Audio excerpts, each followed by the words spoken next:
Now we're talking with Betsy Dollar, the Executive Director of the Springfield Art Association. Betsy, again, thank you so much for having us in and getting ready for your big weekend that's coming up, and that's already going to be past by the time this airs. But tell me, 100 years for the Springfield Art Association, that is astounding.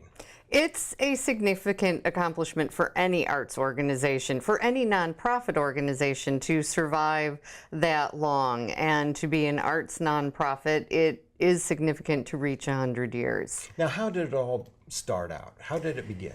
Well, it started out as the Springfield Amateur Art Study Club. And there were 3 women who came together and truly believed that the arts were going to elevate society, and an understanding of the visual arts was very important to everyone.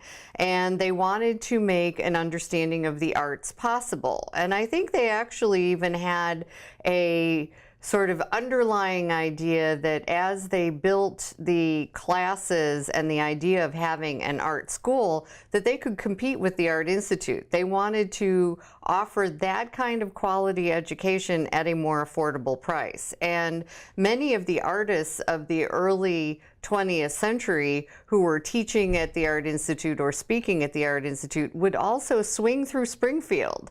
We had very prominent artists in the early 20th century trade artwork for a lifetime membership of the Springfield Art Association, which is how we built the actual collection, permanent collection that the SAA has.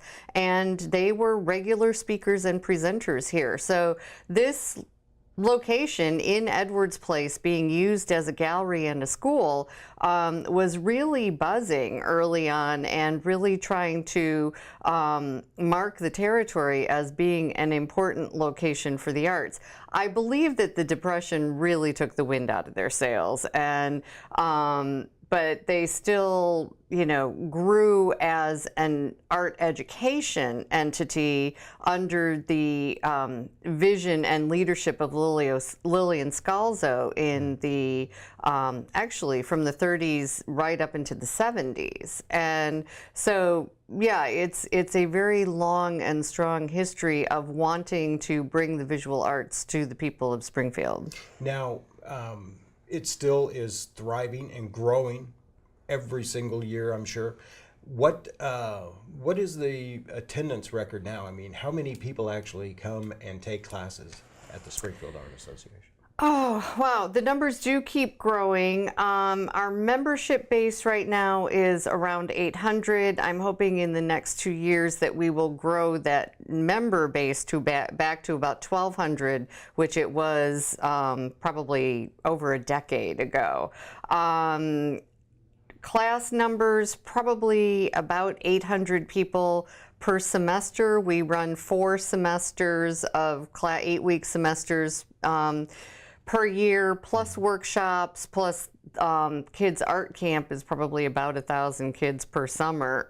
So yeah, and then our art outreach program, which goes into the well, not even just public schools, any schools for free, reaches something like 30,000 kids a year. That's tremendous, and that's especially great because it's the kids, right? And right. Because when they grow up, then their children will hopefully move on in their fields of art, however it would be. Now, this project that's coming to the Springfield Art Association and the Edwards Place, it's quite a significant project, and it's going to add some features to this institution here that we've never seen before. Is that correct? And also give you more room. So tell us about the hopes and dreams. The hopes and dreams. Of what's coming.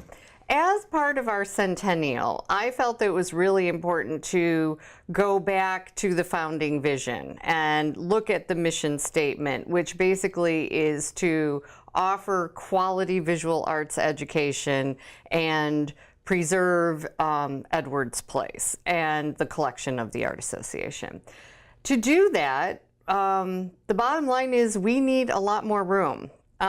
We have good facilities up to this point, but we have outgrown them. We have good equipment, and we have great faculty, but we need a larger space, particularly our ceramics lab. Ceramics is probably the single most popular class that we offer.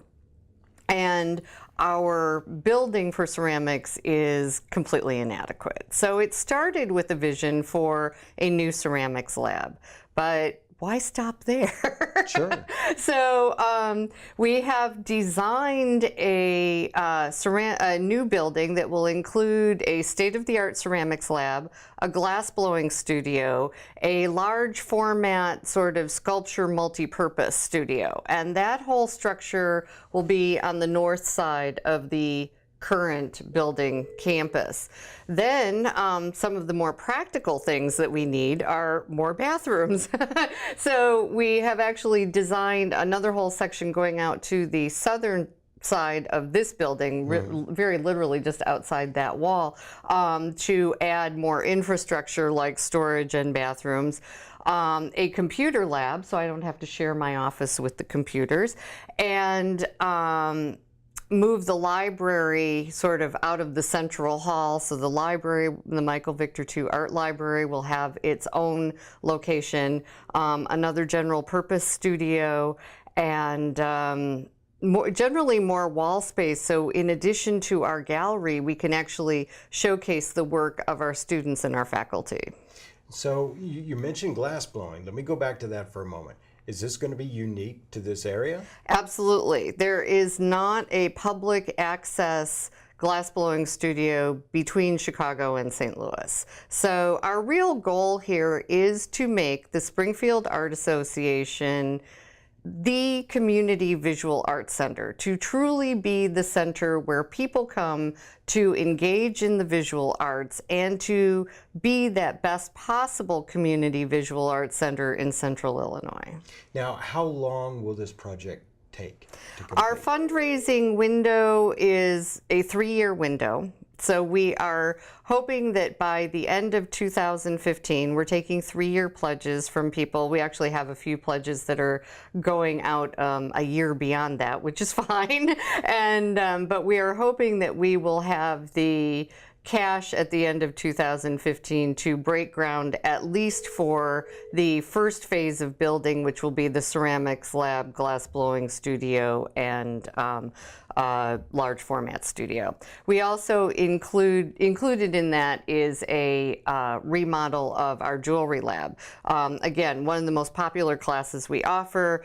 Good equipment, but we need to upgrade lighting in all of the existing studios and dramatically improve the exhaust systems and filtration systems back there. That's a massive project. A lot of planning that's going on. And how long has the planning been going on for this? Probably almost 2 years. 2 years. Yeah, I have been here 4 years, and we have spent 2 years of that looking at what our vision is to really launch the organization into a successful second century. Now, you've been here 4 years. What's it like to be executive director? How's it feel to be part of this regeneration of the Springfield Art Association and the Edwards House? I love the rich history that this organization has, and that's one reason I keep going back to the founders and some of the key figures of that first 100 years to see how we want to move it forward. I don't want to ditch the past. I want to embrace it and just continue to make it better. And I think the thing that amazes me most is how the Art Association is not as well integrated into the community as I wish it were. And especially after 100 years, I still meet people who've never heard of the Art Association, never heard of Edwards Place, don't know what we do, don't know that we have classes for all ages. It's not just adults, or it's not just children, or we are only a historic house museum, or whatever. I mean, there are just endless misconceptions about this place. And so my personal vision is to just get a clear and concise word out there as to who we are and what we do, and invite everyone to come and be a part of it. Many of our events are free. or very low cost. We try to keep the cost of our classes as reasonable as they possibly can. We have scholarships available for those who want to take classes and can't afford them. So we just have a tremendous number of opportunities here, but I don't think a majority of the people in Springfield really know who and what we are. So when are the doors open? Monday through? We are here Monday through Saturday, Monday through Friday, 9 to 5:30, not including classes that go from anywhere from 5 to 10 o'clock Monday through Friday night. And Saturday we're here from 10 to 3. We have a whole bunch of kids classes on Saturdays. Our most popular thing right now is Canvas and Cocktails every Friday night at 7. And participants, it's a drop. You have to make a reservation, but it's a drop-in program. So you call ahead, and we provide all the materials. You bring your own beverages and snacks, and we have generally each evening has a theme. Most of the time it's painting, but we throw some other materials in every once in a while. And it's just a great way to come with some friends, relax, have a glass of wine, do some painting, explore your own creativity, and it's just fun. And you could also find out information on the internet. Obviously, Absolutely. you have your own internet Yeah, page. it's springfieldart.org. All of our classes, all of our events, everything is on that site. And we are really trying to utilize that site to condense the information so everyone can find us in one place. Well, again, thank you, Betsy, for bringing us in here. And Thank you. Sounds like an exciting future for you and the Art Association. So, again, thank you and very much good luck. Thank you.